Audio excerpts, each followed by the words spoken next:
dari peternak ke pengepul. Jadi kalau pengepul itu kan dalam sistem pembeliannya dia itu istilahnya apa, menawar dengan harga serendahnya, sedangkan yang diinginkan oleh orang peternak itu adalah dengan harga setinggi-tingginya.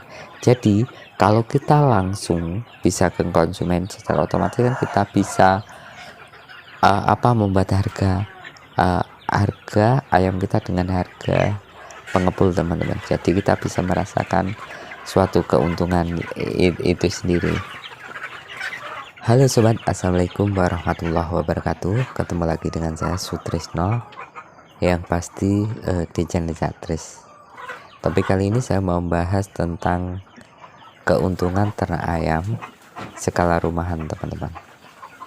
Kita tahu ayam kampung, ternak ayam kampung skala rumahan itu sudah ada sejak dulu, teman-teman. Sejak dulu kala itu ternak itu sudah dipelihara orang-orang yang terdahulu. Dan ternak ayam kampung itu identik berada di pedesaan, teman-teman, yang masih jarang, belum padat dengan pemukiman, sehingga penduduk itu memelihara ayam dengan sistem umbaran. Cukup dilihat diumbar di pekarangan rumah. Ayam kampung pun tergolong unik, teman-teman. Tergolong unik dari struktur tulangan yang kecil serta lincah dan tahan terhadap penyakit tidak gampang sakit dibandingkan dengan ayam-ayam yang pada umumnya, ayam-ayam lain pada umumnya. Cara pemeliharaan pun mudah, teman-teman. Biasanya oleh orang-orang terdahulu itu ayam kampung itu cukup diumbar, diliar di pekarangan rumah tanpa diberi pembatas. Kenapa demikian? Karena kan orang-orang dulu itu kan rumahnya masih berjauhan, teman-teman. Dari rumah satu dengan rumah yang lain itu berjauhan. Jadi sangat memungkinkan pas di waktu memelihara ayam itu cukup diumbar, diliar saja di pekarangan rumah, itu tidak menjadi permasalahan. Dan pemberian pakan pun sangat mudah, teman-teman. Orang terdahulu itu cukup membuat pakan dengan bahan-bahan tanaman yang ada di sekitarnya dan diolah dan dicampur dengan bahan-bahan limbah yang ada di rumah, mungkin bekas nasi atau bekas apa yang ada di rumah, dicampur dengan bahan-bahan tanaman itu tadi dan diolah dan langsung dikasihkan. Dan pemberian pakan itu cukup satu kali, teman-teman, dalam sehari, diberi pas waktu di pagi hari.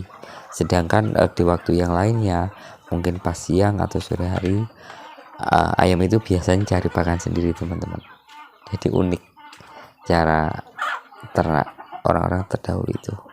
Tapi kenyataannya dengan cara yang demikian itu yang dilakukan oleh orang mereka, ayam-ayam mereka juga bisa tumbuh dengan baik dan sehat, teman-teman, tanpa ada resiko ayam itu kurus, kurang gizi atau gimana, nggak ada.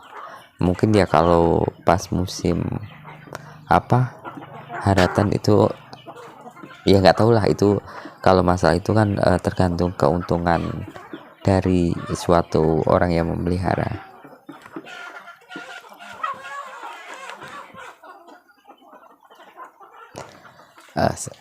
Sedangkan bisa gemuk, dan orang terdahulu itu unik, teman-teman.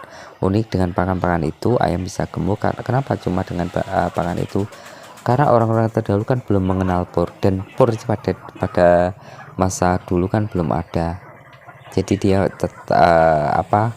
menggunakan pakan seadanya untuk ayam-ayamnya, dan terbukti ayam itu bisa sehat, bisa gemuk tanpa ada rasa sakit. Dan bagi mereka, ternak ayam kampung itu adalah suatu ternak yang bisa menambah suatu penghasilan bagi mereka, untuk menambah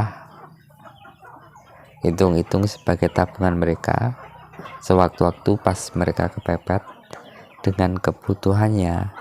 Dengan sangat gampang dan sangat mudah ayam itu bisa diuangkan untuk memenuhi kebutuhan mereka.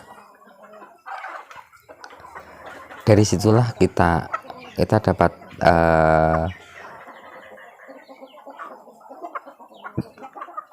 dari situ secara tidak langsung ternak ayam kampung skala rumahan dapat menguntungkan bagi kita jika kita kelola dengan baik dan benar, dengan secara maksimal.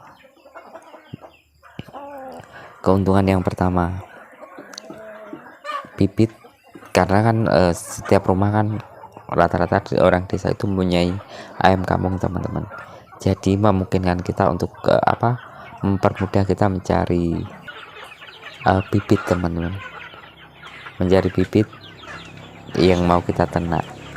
Harganya pun relatif teman, karena kan kita di sini langsung ke rumah, langsung mencari di rumahan, bukan di suatu penjual, jadi harganya lebih miring lah dibandingkan kita beli langsung ke penjual atau pengepul. Yang kedua, pemeliharaan cukup diumbar. Orang dulu kan cukup diumbar, tapi kita berusaha untuk dengan sistem semi umbaran teman-teman. Ya, sistemnya sama, ayam diumbar, cuma diberi pagar pembatas. Itu berfungsi untuk kita bisa memantau dari segi perkembangan dari ayam itu sendiri. Jadi ayam itu kurang apa dapat kita pantau dengan seksama. Selain itu, keuntungan dari kita membuat pagar semi umbaran, ayam kita kan terjauh dari serangan binatang-binatang buas.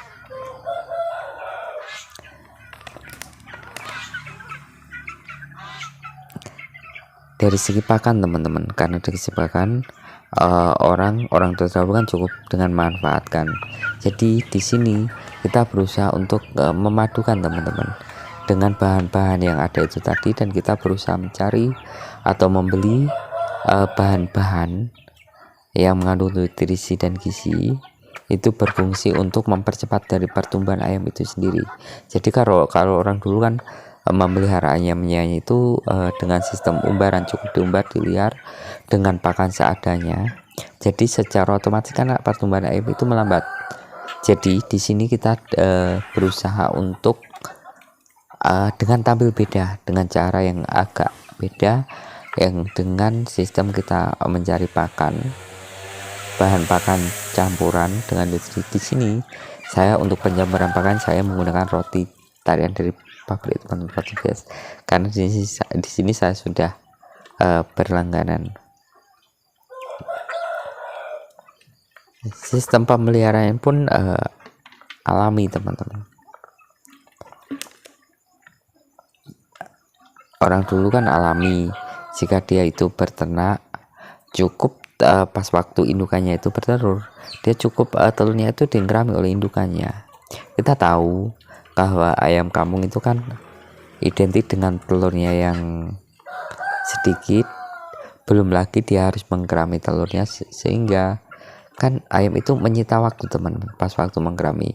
Di waktu menggerami kan 21 hari, jadi sangat menyita waktu kita untuk bisa mencetak DOC secara cepat. Di sini kita dituntut untuk belajar gimana cara menanggulangi itu semua, dan langkah yang kita lakukan adalah dengan cara kita belajar membuat mesin tetas dan belajar menggunakannya. Sehingga dengan terbentuknya mesin tetas itu kita sangat membantu di dalam produksi DOC anak ayam itu sendiri. Sedangkan untuk sistem penjualan, karena kan ayam itu kan ada ayam kampung asli.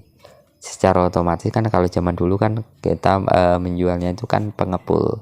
Di sini kita berusaha memasarkan ayam-ayam kita Kalau bisa jangan ke pengepul teman-teman, tapi kita berusaha untuk menjualnya itu langsung ke tepat kesasaran teman-teman, yaitu dengan langkah kita menjual secara online atau memasarkan kita ke warung-warung di pinggir jalan. Mungkin contohnya adalah warung rica-rica. Jadi memungkinkan kita untuk mendapatkan suatu untung yang mana kan kalau orang dulu kan dari peternak ke pengepul. Jadi kalau pengepul itu kan dalam sistem pembeliannya dia itu istilahnya apa, menawar dengan harga serendahnya, sedangkan yang diinginkan oleh orang peternak itu adalah dengan harga setinggi-tingginya. Jadi kalau kita langsung bisa ke konsumen, secara otomatis kan kita bisa membuat harga ayam kita dengan harga pengepul teman-teman. Jadi kita bisa merasakan suatu keuntungan itu sendiri. Jadi selain itu kan ayam kampung itu identik dengan terkenal dengan ayam yang organik. Jadi ayam yang belum tercampur dengan bahan-bahan kimia. Jadi kalau ayam itu organik, secara otomatis kan biasanya banyak dicari teman-teman, terutama orang yang kalangan menengah ke atas. Jadi memungkinkan sekali kita bisa sistem penjualan ke situ. Jadi peluang untuk kita bisa memasarkan ayam kampung itu sangatlah besar. Yang pertama adalah dengan sistem kita bisa sistem online, yang kedua bisa menawarkan di warung-warung retail, yang ketiga kita bisa menawarkan orang yang di kalangan atas, mungkin pas kita kerja di kantor atau di mana kita pasang suatu brosur-brosur, kita tempel-tempel di mana agar orang-orang umum bisa melihat di tempat umum, agar orang-orang itu bisa melihat secara otomatis kan jika dia tahu bahwa kita ternak ayam kampung, secara otomatis orang-orang yang membutuhkan akan langsung datang ke peternakan kita. Itu adalah suatu metode penjualan yang paling efektif teman-teman. Dan semoga sedikit ilmu berdasarkan pengalaman saya pribadi teman-teman, semoga bisa bermanfaat bagi teman-teman di rumah, khususnya bagi pemula. Salam budidaya ayam kampung mandiri. Assalamualaikum warahmatullahi wabarakatuh.